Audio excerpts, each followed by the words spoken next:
শান্তিপ্রিয় মুখ্যমন্ত্রী অধ্যাপক ডক্টর মানিক সাহা নেতৃত্বাধীন স্বরাষ্ট্র দপ্তরের ব্যর্থতায় রীতিমতো অশান্তির পরিস্থিতি তৈরি হয়েছে রাজ্যের বিভিন্ন প্রান্তে।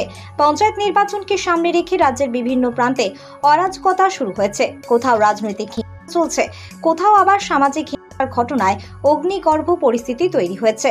একইভাবে চলছে দিকে দিকে হামলা হুজ্জুতির ঘটনা। একাংশ ঘটনায় উস্কানি এবং নেতৃত্ব দানের অভিযোগ উঠছে শাসক দলীয় বিধায়ক এবং নেতা নেত্রীদের বিরুদ্ধে। অভিযোগ সর্বত্রই হিংসা প্রতিরোধ এবং আইন শৃঙ্খলা রক্ষার কার্যকরী পদক্ষেপ গ্রহণ করতে চূড়ান্ত ব্যর্থ হয়েছে মুখ্যমন্ত্রী নেতৃত্বাধীন রাজ্য স্বরাষ্ট্র দপ্তর।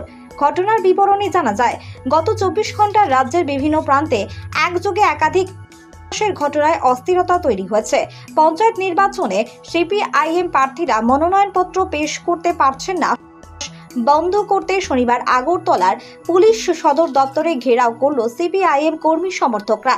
এই দিন সংবাদ মাধ্যমের মুখোমুখি হয়ে সিপিআইএম নেতা মানিক দে বলেন, পঞ্চায়েত নির্বাচনে সিপিআইএম প্রার্থীরা জমা দেওয়ার জন্য প্রস্তুত, কিন্তু শাসক দলের দুষ্কৃতিকারীদের কারণে নমিনেশন জমা দিতে পারছেন না।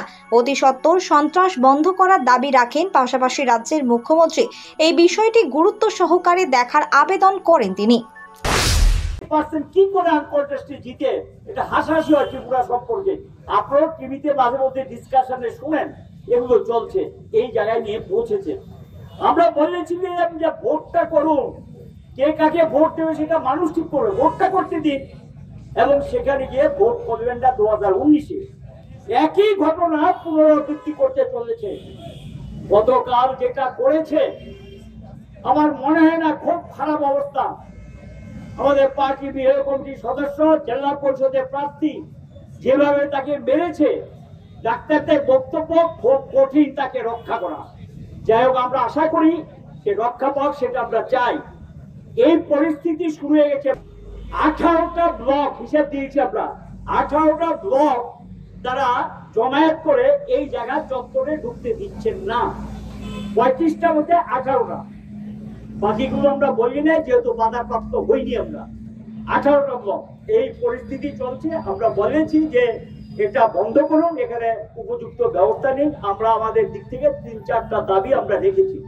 শুরু থেকে আমরা বলছি জেলা শাসকের কাছে নইলে ব্যবস্থা করে দিন, সেখানে আমরা দেবো ত্রিস্তরীয় পঞ্চায়েত ব্যবস্থা, তিনি তো ডিস্ট্রিক্ট ইলেকশন অফিসার, এগুলো আমরা শুরু থেকে বলছি। করবে কিনা তাদের ব্যাপার, আমরা আমাদের দাবি জানিয়েছি। যে সীমা আছে, সীমা ছাড়িয়ে গেছে। আমরা সরকারকে বলবো, যাতে আমরা পঞ্চায়েত নির্বাচনে লড়াই করতে চাই, জিততে চাই, মানুষ আমাদের দিকে তাকিয়ে আছে, এই মানসিকতা নিয়ে আমরা নির্বাচনে অংশগ্রহণ করতে চাই। আমাদের প্রার্থী চূড়ান্ত হয়ে আছে, প্রার্থীরা এসে পার্টি অফিসে বসে আছেন, নমিনেশন ফর্ম ফিল আপ করে তৈরি আছে, তারা গিয়ে নমিনেশন পেপার দাখিল করবে। এই ব্যবস্থা তো দায়িত্ব কমিশনকে নিতে হবে, আমরা বলেছি এগুলো। আগরতলা প্রতিনিধি রিপোর্ট, লঙ্গাই টিভি।